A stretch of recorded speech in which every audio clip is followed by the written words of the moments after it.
গাড়ির রিমোটটা কার কাছে? ভারতে পালানোর সময় ৩ সঙ্গী সহ চট্টগ্রামের শীর্ষ সন্ত্রাসী ডেভিড ইমনকে গ্রেপ্তার করেছে যশোর পুলিশ। বুধবার ২৯ জুলাই ভোর ৪:৩০টার দিকে যশোর শহরের ঝুমঝুমপুর এলাকা থেকে তাদের আটক করা হয়। পরে সকাল ১০টায় আটকদের চট্টগ্রাম পুলিশের হাতে তুলে দেওয়া হয়।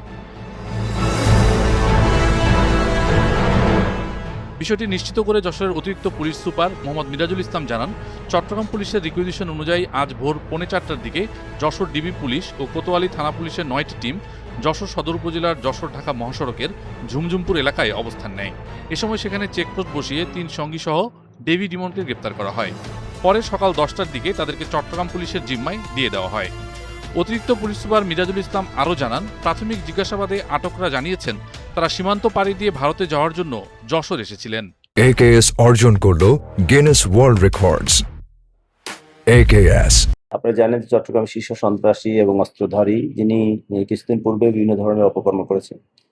তো তাকে গতকাল রাত ৩টার পরে আমাদের যশোর কোতোয়ালি থানার ঝুমঝুমপুর নামক একটি জায়গা থেকে আমাদের ডিবি পুলিশের ৪টি চৌকস দল এবং থানা পুলিশের সমন্বয়ে আমরা চেকপোস্ট করে তাকে তার ৩ সহযোগী সহ আমরা তাদেরকে গ্রেপ্তার করতে সক্ষম হই।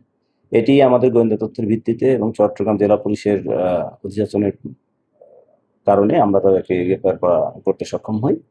আপনি জানেন, তাদের সঙ্গে প্রাথমিকভাবে কথা বলে আমরা যেটা জানতে পেরেছি যে তারা এই পথ দিয়ে ইন্ডিয়াতে যাবার একটা চেষ্টা করেছিল। পরবর্তীতে আমরা চট্টগ্রাম জেলা পুলিশের অফিসারদের কাছে তাদেরকে হস্তান্তর করেছি।